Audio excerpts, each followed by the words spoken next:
रामकृष्णाजी दृष्टांत ते सिद्धांत भाग 2। आज एक सिद्धांत पटवून देण्यासाठी आपण सिद्धांतासोबत दृष्टांतही घेऊन आलेलो आहोत। सिद्धांत असा आहे, देव जे करतो ते आपल्या भल्यासाठी करतो। संतांच्या भाषेत सांगायचं झालं तर, जे काही करीशी ते माझे स्वहित, पण आपल्याला असं वाटत असते की देव आपल्यावर अन्याय करतो, आम्हालाच देव दुःख का देतो। प्रत्येकाला असं वाटते ना, कमीत कमी भाविकाला, देवाची भक्ती करणाऱ्याला तर असं वाटतेच की आपलं देव वाईट का करतो। आपण सर्वांचं चांगलं करतो आणि आपलंच देव वाईट करतो। आमच्याच भाग्याला असं का हो, मुलाला नोकरी नाही, मुलीचं लग्न होत नाही, शेतीत पीक होत नाही, आमच्याच घरी आजार, असं का, असं बरेचदा होती ना, आम्हाला असं वाटते। मग देव, मग तू सिद्धांत आहे देव करतो ते बरोबर करतो हा आम्हाला चुकीचा वाटतो। आणि हा सिद्धांतच पटवून देण्यासाठी एक दृष्टांत आपल्या समोर ठेवणार आहोत। एक राजा होता आणि राजा म्हटलं की प्रधानाला, जसं राजा म्हटलं की राजाची एक नावडती आणि आवडती बायको असते, कथेमध्ये, दृष्टांतामध्ये, गोष्टीमध्ये असते की नाही, तसं राजा म्हटला की प्रधान। आता राजा आणि प्रधान आणि राज्यकारभार आपला चालू। एकदाची गोष्ट अशी झाली की काय झालं माहिती नाही, राजाकडे आता बरेच सेवक असतात, दासी असतात, दास असतात, कोणीही काम करायला तयार असते नाही का। सांगावं लागत नाही तरी सर्व येते, जेवण जाग्यावर येते, पेय जाग्यावर येतात, फळं येतात, काय वाटेल ते येतं ना, अनेक सेवक असतात। पण त्या दिवशी राजाने आपलं एक फळ कापायला घेतलं। आता कुठलं घेतलं, दृष्टांतामध्ये कुठलंही घेतलं तर चालते, खरबूज घ्या, कलिंगड घ्या, पेरू घ्या, सफरचंद घ्या, घ्या ना तुम्हाला वाटेल ते, आपल्याला काय लागते त्याला, कारण हे दृष्टांतातला राजा आहे, दृष्टांतातला प्रधान आहे आणि दृष्टांतातलं फळ आहे। काय, राजाने कलिंगड घेतलं म्हणजे टरबूज, आणि राजाने एक आपला धारदार सुरी म्हणजे चाकू घेतला आणि कलिंगड कापायला सुरुवात केली। काय कलिंगडाच्या फोडी चाप केले असतील। तर काय झालं, असं करता करता करता राजाचा अंगठा कापला गेला। आता कलिंगड कापता कापता राजाचा अंगठा कापला गेला आणि अंगठा कापल्यामुळे रक्तस्राव सुरू झाला। तेवढ्यात प्रधान आला धावत। काय झालं, अर्थात आजूबाजूचे सर्व दास वगैरे आले असतील, महाराज महाराज तुम्ही कशाला कापायला घेतलं, आम्ही कापलं असतो, जास्त रक्तस्राव होतो काय म्हणून। जो तो बघायला लागला, काही चापलुशी करणारे असतात तेही समोर गेले, पण हा प्रधान समोर आला। राजा म्हणतो, अरे बघ माझं बोट कापल्या गेलं। प्रधान म्हणतो, जे झालं ते चांगलं झालं, देव करतो ते चांगलं करतो। असं म्हटल्यावर राजाला खूप राग अनावर झाला आणि राजाने आदेश दिला, सेवकांना सांगितलं, याला उचला आणि तुरुंगात टाका, कारागृहात टाका, बंदीखान्यात टाका, जेलमध्ये टाका। आता राजा बोले, दळ हाले। राजाने म्हटल्यावर काय कोणी विचार करतो का काय, राजाची आज्ञा, राज आज्ञा। आणि मग राजाच्या आज्ञेचं पालन करत या सेवकांनी प्रधानाला घेतलं आणि आपल्या कारागृहामध्ये, बंदीगृहामध्ये टाकलं, महाराज बंदीखान्यामध्ये टाकलं। आता राजा आणि प्रधानाचं नातं खूप जवळच असते, आपुलकीच असते। जसं मंत्र्याचं आणि पियेचं असतं तसे असते का, असेल माहिती नाही मला। पण आता प्रधान जेलमध्ये, बंदीखान्यात टाकला आणि राजाला एक दिवस असं वाटलं की आपण शिकार करायला जंगलात दूर कुठेतरी जावं आणि एकटंच जावं। प्रधान असताना प्रधानाला घेऊन गेलो असतो, पण कोणी नको, आज मला एकट्याला जायचंय। राजा जंगलामध्ये शिकार करायला गेला। महाराज दिवसभर राजा शिकार करायला गेला, काय शिकार झाली असेल, मिळाली असेल, नसेल, काय असेल, आणि राजा सोबत कोणी नाही, थकला होता, एका झाडाखाली निवांतपणे जाऊन बसला। इकडे त्या अरण्याच्या बाजूला एक छोटस राज्य होतं, ते आदिवासी लोकांचं राज्य होतं। आणि त्या राज्याचा जो राजा होता, महाराज त्या राज्याचा जो राजा होता, त्याच्याकडे एक आनंदाचं वातावरण होतं। मुलाला राज्याभिषेक करायचा होता। कोणाच्या, त्या राजाच्या मुलाला राज्याभिषेक करायचा होता आणि हे राज्य त्याच्याकडे सुपूर्द करायचं होतं, म्हणजे हँडओव्हर करायचं होतं. म्हणजे युवराजांचा राज्याभिषेक होता. त्यांच्या पंडितांनी सांगितलं, त्या राजाच्या पंडितांनी सांगितलं, आपल्या परंपरेप्रमाणे आपल्याला देवीला बली द्यायला पाहिजे आणि तो बली म्हणजे नरबळी असावा.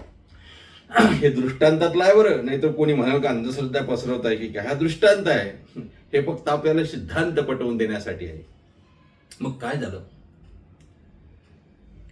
राजाने आदेश काढला, राजाने फरमान काढलं, जा जंगलामध्ये जा आणि आताच्या आता 1 तासाच्या आतमध्ये कोणीतरी नराला म्हणजे मनुष्याला, मानव जातीतल्या एखाद्या चांगल्या माणसाला पकडून आणा, त्याचा नरबळी आपल्याला द्यायचा आहे.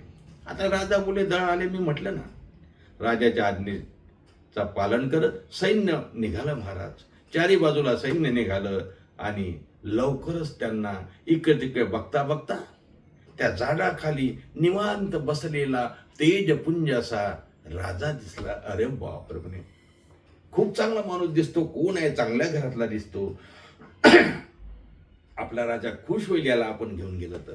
मग त्याला घेऊन गेले आणि त्या आदिवासींच्या राजासमोर उभं केलं. तो महात्मा, तो पंडित यांचा जो कोणी असेल सांगणारा सल्लागार, त्यांनी सांगितलं, अच्छा हा आहे का, ठीक आहे, देवीच्या पूजेची तयारी करा, देवी समोर आता नरबळी आपल्याला द्यायचा आहे. पण एक गोष्ट लक्षात घ्या, पहिले याला तपासा, चेक करा, कुठे याचं व्यंग आहे का.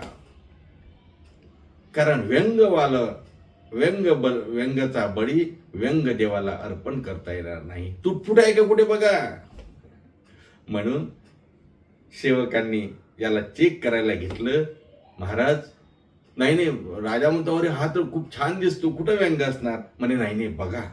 बघितलं तर याचा अंगठा कापलेला होता. आणि मग अंगठा कापलेला असं म्हटल्याबरोबर त्या राजाच्या गुरुनी, त्या राजाच्या घरच्या पुरोहितांनी त्यांनी सांगितलं, नाही, याचा अंगठा तुटलेला आहे, याचा बळी देवीला आवडणार नाही, याचा बळी देवीला चालणार नाही, याला रवाना करा, याला सोडून द्या जंगलामध्ये, नको आपल्याला हा.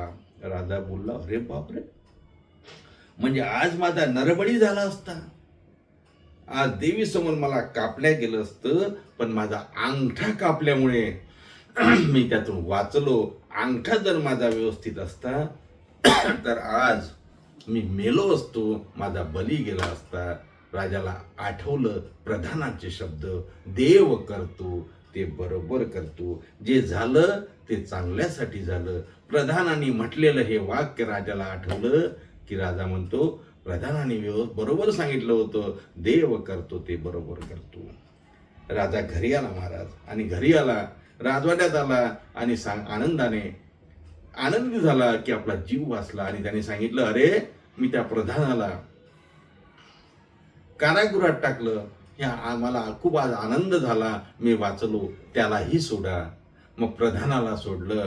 प्रधान राजाकडे आला आणि राजाला नमस्कार करून म्हणतो, राजेसाहेब, मला लवकर सोडलं, आपण तर 6 महिने मला कारागृहामध्ये ठेवणार होता, बंदीखान्यात ठेवणार होता, लवकर सोडण्याचं कारण काय. राजा म्हणतो, अरे प्रधाना, मी आज खुश आहे. अरे मी मरता मरता वाचलो, माझा त्या ठिकाणी नरबळी दिला गेला असता, परंतु माझा अंगठा कापला असल्यामुळे, मला व्यंग असल्यामुळे नरबळी चालणार नाही, म्हणून देवी समोर मला नरबळी दिला नाही, मला सोडून देण्यात आलं. राजाने पूर्ण कथा सांगितली, मी पुन्हा सांगत नाही. राजाने काय मी शिकारीला गेलो, हे गेलो, ते गेलो, तिथून तिथे गेलो, हे पूर्ण सांगायची आवश्यकता काय पुन्हा.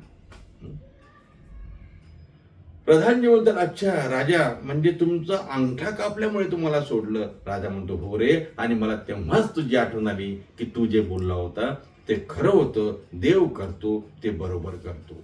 पण मला एक सांग, माझा अंगठा कापला, मला तिथे आदिवासी राजाने बळी दिलं नाही, माझ्यासाठी ठीक आहे, अंगठा कापला हे झालं ते बरं झालं, पण माझ्या चुकीमुळे मी तुला जेलमध्ये टाकलं, तुला 3 महिने जेलमध्ये राहावं लागलं, हे काय बरं झालं, हे तर तुला दुःख झालं. प्रधानजी म्हणतात, राजेसाहेब, तुम्ही जर मला जेलमध्ये टाकलं नसतं, तुम्ही जर मला बंदीखान्यात टाकलं नसतं, तुम्ही जर मला कारागृहामध्ये टाकलं नसतं, तर नेहमीप्रमाणे तुमच्यासोबत मीही शिकारीला आलो असतो आणि आपण दोघंही तिथे सापडलो असतो. तुमचा अंगठा कापला होता. तुमचा अंगठा कापला, तुम्हाला व्यंग असल्यामुळे तुमचा नरबळी दिला गेला नसता, तुम्हाला सोडून दिला गेलं असतं. पण मी तर पूर्ण साबूत होतो. माझा अंगठा नाही कापला, माझा पायाचा अंगठा नाही कापला, हाताचा अंगठा मला काहीच व्यंग नाही. मग काय झालं असतं?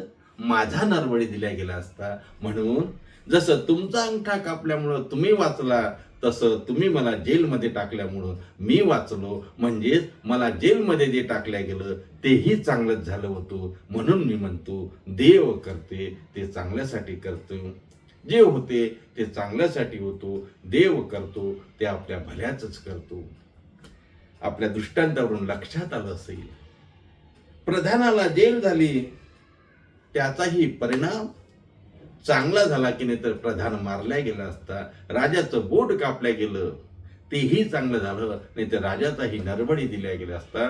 या दृष्टांतावरून, या कथेवरून आपल्या लक्षात आलं असेल की वरकरणी जरी आपल्याला असं वाटत असेल की जे झालं ते वाईट झालं, परंतु आपण देवावरती श्रद्धा ठेवायची, देवावरती विश्वास ठेवायचं, संत वचनांवर विश्वास ठेवायचा आणि म्हणायचं, देवा तुला जे करायचं असेल ते कर. जे काही करशी ते माझे स्वहित. देवा तू जे काही करशील ते आमच्या स्वहिताचं आहे, आमच्या हिताचं आहे, आमच्या भल्याचं आहे. आणि देव जे करतो ते आपल्या भल्यासाठी करतो. ही भावना मनामध्ये झाली ना की मग कशाचंही दुःख वाटणार नाही, कुठल्याही गोष्टीचं त्या ठिकाणी निराशा वाटणार नाही, कुठल्याही गोष्टीमुळे दडपण येणार नाही, कुठल्याही गोष्टीचा आपल्याला त्या ठिकाणी विरह होणार नाही, कुठल्याही गोष्टीचं वाईट वाटणार नाही म्हणून डिप्रेशनमध्ये जाणार नाही, डिप्रेशनमध्ये न गेल्यामुळं आत्महत्या कोणी करणार नाही. कारण हे सर्व लिखित आहे. देव करतो ते चांगल्यासाठी करतो. अशी भावना मनामध्ये जर आली तर आपल्याला या जीवनाचा कंटाळा येणार नाही. काय अलीकडे बघा तुम्ही, जीवनाचा कंटाळा आला, सहन झालं नाही म्हणून आत्महत्येचं प्रमाण वाढलं. महाराज बघा, तुम्ही बघा ना, आत्महत्येचं प्रमाण का, डिप्रेशनमध्ये लोक जातात. म्हणतात काय पडलं हो या जीवनामध्ये, काय आमच्या भागाला वाईटच वाईट आहे. अरे पण उशक काला होता होता काळ रात्र झाली, अरे तुम्ही आयुष्याच्या पेटवा मशाली.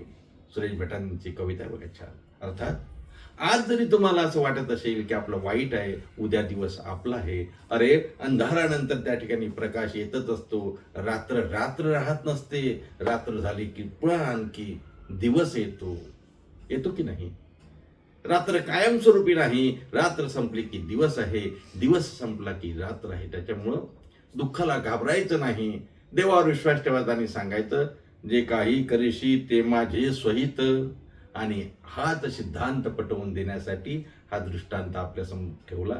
मला वाटते नक्कीच आपल्याला हा दृष्टांत या अगोदर ऐकला असेल तरी आवडला असेल याची मला खात्री. आज इथेच थांबू. पुन्हा भेटूया पुढच्या भागामध्ये दुसरा एक दृष्टांत घेऊन त्याचा सिद्धांत सांगण्यासाठी. दृष्टांत ते सिद्धांत भाग 3 मध्ये. तोपर्यंत सर्वांना रामकृष्ण हरी. पुंडलिक वरद विठ्ठल श्री ज्ञानदेव तुकाराम दत्तात्रय जनार्दन श्री एकनाथ माऊली ज्ञानेश्वर महाराज की जय.